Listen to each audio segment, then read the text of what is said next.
What's up, boys? Just very quickly, wanted to make a quick video talking about, I keep seeing it pop up, the word ammo shortage and the word panic buying. In fact, I've had a couple conversations over the course of the last 2 weeks regarding this situation. Six times with friends online and a few times in person. And while I think a few of the people from the bigger channels and outlets that you might be seeing might have the right outlook on this, i.e. Lucas of T-Rex Arms, his video was pretty decent. Mr. Guns and Gear did a video on it, outlined the reason for the shortage, again without being able to, he couldn't personally confirm it. So I'm not going to really go over like what 5 things I think you should buy during panic buying season. I don't believe that the idea that for somebody who wants to become better prepared, that at any point you should be panic buying anything. Now, does that mean that you shouldn't buy ammo? No. Does that mean that I didn't buy ammo? No, I bought ammo. However, I was already going to buy ammo. I have a very strict firing schedule. In fact, I looked at the calendar for the last 7 months. I have been to the range or been to a shooting event and shot a minimum of 100 pistol rounds and 40 to 100 rifle rounds every single week for the last 7 months for this channel and for events. And that's without including personal practice and not filming stuff. So ammo gets expensive. However, I have the ability to allocate a certain amount of my budget and a certain amount of my time to training that. I don't have to go into debt. I don't have to run credit cards to do so.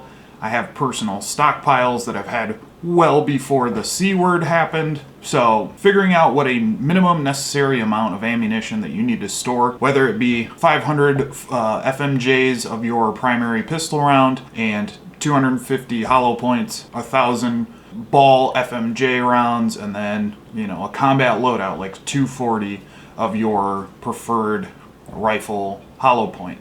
Same thing with hunting rounds. If you're a hunter or if you have varmint or small game that you need to take care of, have a set number of whatever the round is, whether it be a shotgun round, a 308, 6.5 Creedmoor, whatever. Figure out what is necessary to maintain your household for an extended period of time unaided, and have that amount and sit on it. However, that doesn't mean buy 10,000 5.56 and never go and train, never go and shoot. So for me, having 1,000 green tips in your closet and 50 surefire mags just stacked up somewhere is pointless. So I wanted to offer an alternative. So I was going to do a video on this. This is more of a add-on than anything. If you're an avid rifle, AR-15 or rifle shooter, the CMMG, it's their Bravo drop-in bolt. It's a great way to continue to maintain skills, and I'm probably just rolling video of me shooting it right now. It's a great way to maintain a skill set. It's kind of the juncture between dry fire and live fire, because obviously you're not firing a full-powered 5.56, 223, whatever, 300 blackout, whatever. However, I do want to make a caveat. These will not work in every single AR pattern upper, and it is meant for a 5.56/223 barrel. So don't put this in a 300 blackout or anything else that this might fit into AR upper pattern-wise. But yeah, standard capacity magazines, they get a little wonky. You might have to read the paperwork that is included with these magazines. My point being is a brick. So this is a brick of 500 Winchester, 36 grain hollow points from Winchester. A brick of that's like $30. You could shoot that whole box all day long, and it is still cheaper than 3 20-round boxes of PMC, AAC, whatever. Same thing with 9mm. If you have the ability to do, let's say you're a Glock 19 shooter or a SIG P320 shooter or whatever. Most of those have a 22 analog. I would say for me personally, having the ability to switch from a full power center fire to a rim fire option to maintain similar, manual of arms, reloads, still all the same, put the same dot on it. You can still have all the same training without sacrificing, other than, you're not getting full power recoil.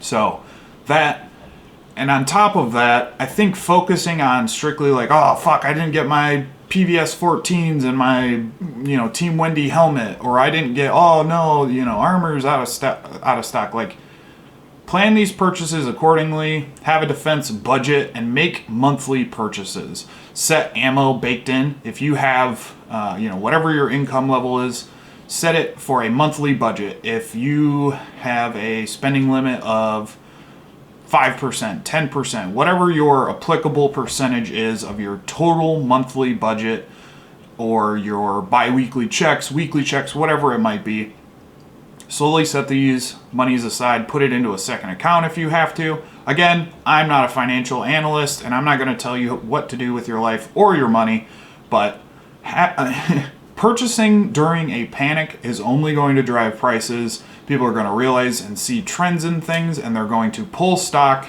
re-push stock, create artificial strain on the supply lines, and we're already seeing that. And for all my Lake City Quiet Pills people, if you're aware of that reference, do your thing in the comments.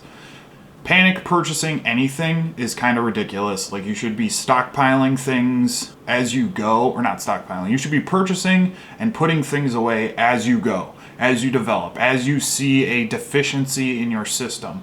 I've talked about a bunch of this stuff before this current situation in, that little tiny strip of land over there. However, Ukraine and all the other stuff that has been going on, it's kind of a no-brainer. I don't know if at some point I'll end up getting into book recommendations. However, this is Mike Glover's book, Prepared, A Manual for Surviving the Worst Case Scenarios. This is a great book. I thought it was just another one of those social media influencer guy type books, but it's actually quite well-rounded. I think this was on sale on Prime Day because I was, again, considering doing a video on it. It was on sale for like $11. If you are now scared because of this situation and you're starting from ground zero, I'm really sorry, dude, but panic purchasing is not really the way to go. You should kind of like build the system up. So, and if you have any questions regarding systems and stuff, subscribe, maybe, hit that subscribe button. Maybe there will be more videos in the future. I'm not going anywhere. I'm not making these videos because ammo supply will be down. Like, I'm going to keep chugging along. So, yeah. All right. That's just my 2 cents. Catch you guys in the next one. Peace.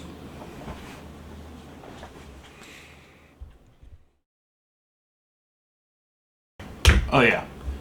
And if you don't have a fire extinguisher, tourniquets, basic medical knowledge, and all that stuff, reprioritize. Don't buy guns and ammo. Don't buy another Glock 19. Don't buy a URGI upper or a 1-8. Figure out your mindset. Figure out your base plan first. You don't need another 5,000 rounds of rifle ammo. Just saying.